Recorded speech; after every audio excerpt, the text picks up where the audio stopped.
Okay, this video picks up where we left off on the previous one. We're starting on example H of the test review for sections 2.1 through 2.7, and some of this applies to both Algebra 2 and Algebra 2 Honors. So in this first one, we're given a vertex and another point, and we're supposed to come up with the equation of the parabola. So give this a try.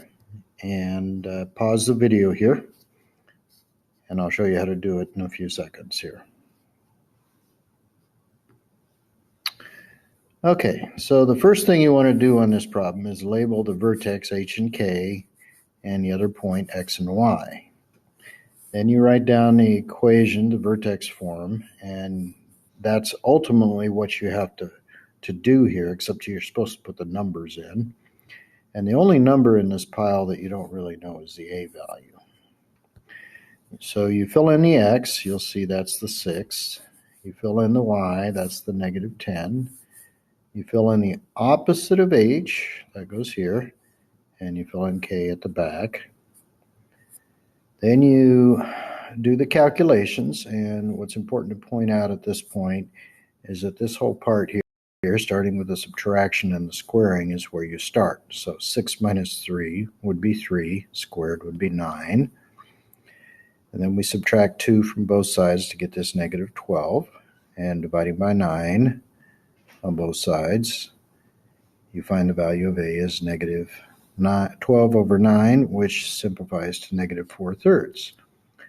So then you plug that A value, -4/3, in. Return to some of the information you had before. The opposite of H goes there, and K goes there. And so there's the vertex form of the equation of the parabola, whose vertex is at 3, 2, and one of the arms of the parabola goes through 6, -10. Okay, example I and J. In these two problems, you just need to factor these expressions. So try your hand at it first. Pause the video.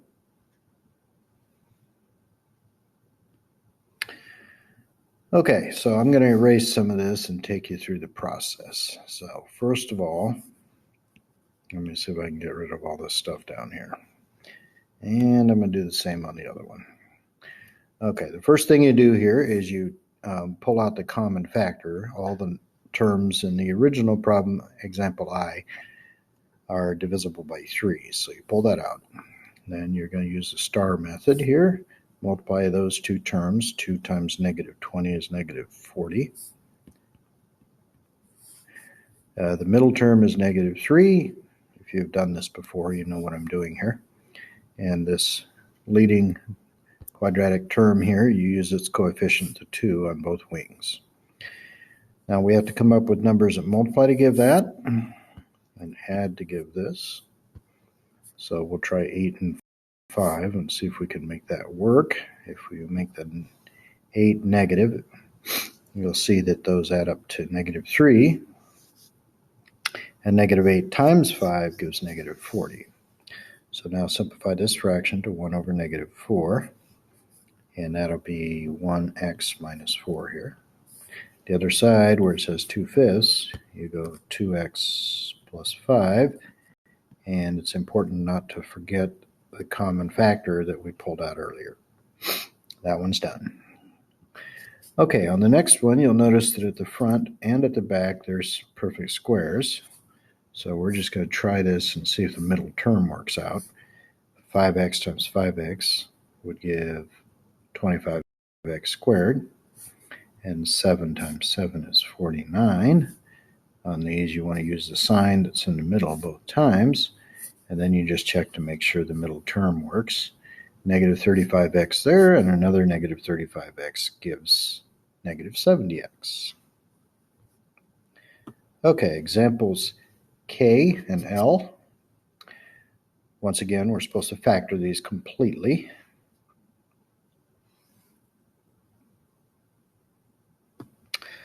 Okay, here's the factorization, and I'll just take you through this. The first thing you want to do is pull out the common factor out of that pair. And since we have a negative up front, you'll notice there's a negative up here. You want to pull out the negative version of the GCF. Once you've done that, the remaining binomial over here is got a perfect square on each end and a minus sign in the middle. This is called a difference of squares, and you break it apart by taking 2x times 2x to get your 4x squared, 1 times 1 to get the back half, and then you use opposite signs, one positive and one negative.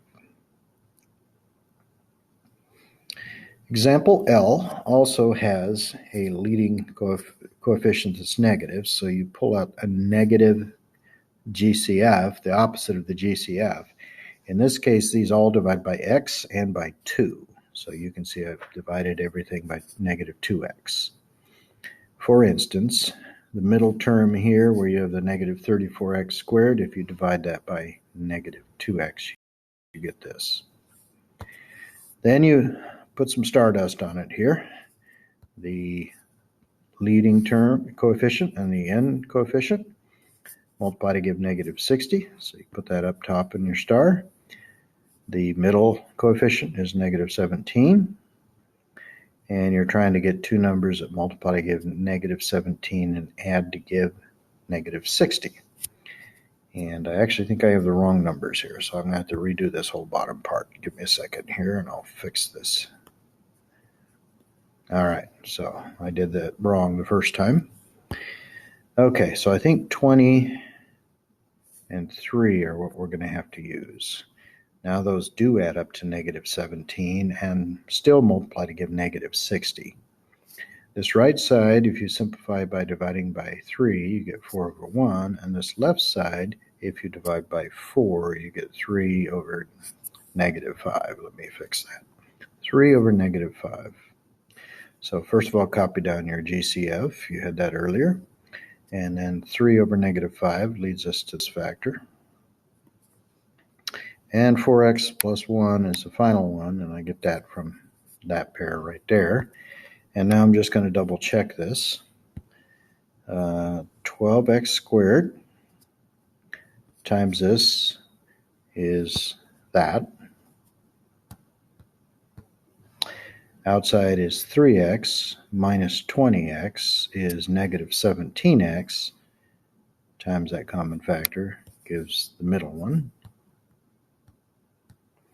And last times last is negative 5. When you multiply by this, you get positive 10x. So everything works out here. Okay, examples M and N are slightly different. We still have to factor, but we have more work to do when we're done. So go ahead and try your hand at this. These are equations, and you're trying to solve for the value of x.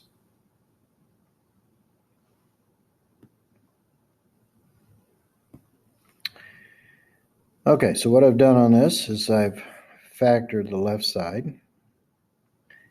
And since it equals 0, you can set each of those factors equal to 0. So for instance, x plus 6 equals 0.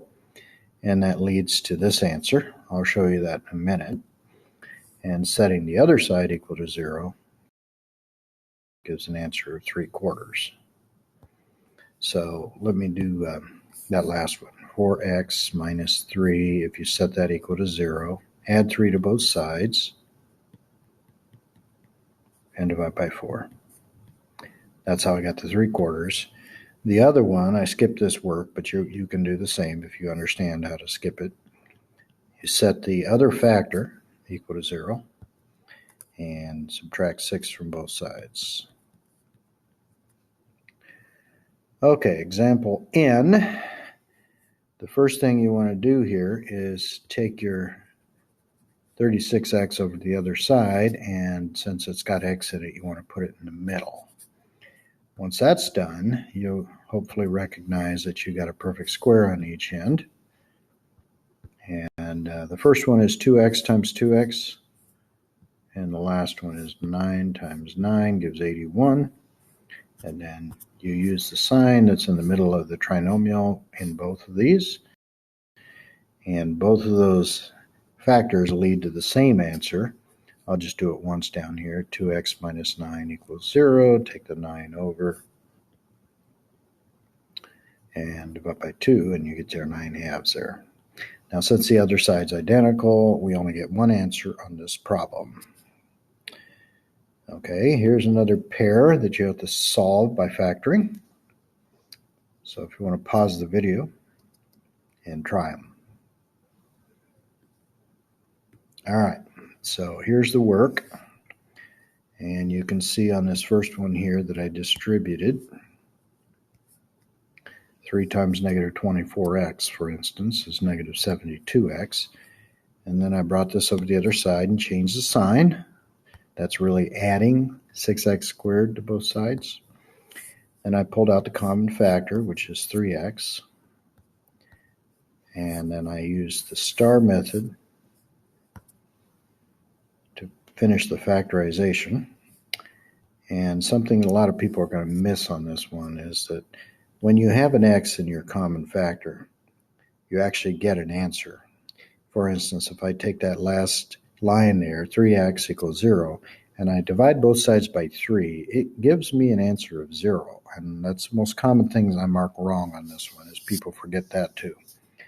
Now, if it just said 3 out front, setting 3 equal to 0 leads to nonsense.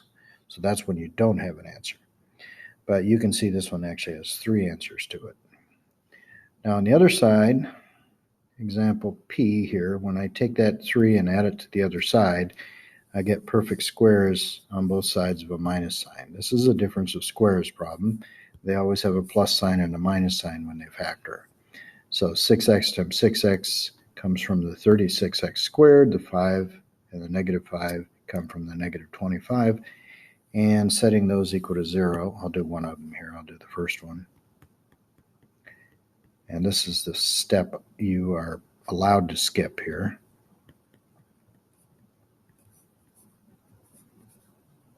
That's how I got the negative 5/6. The other side is similar to that.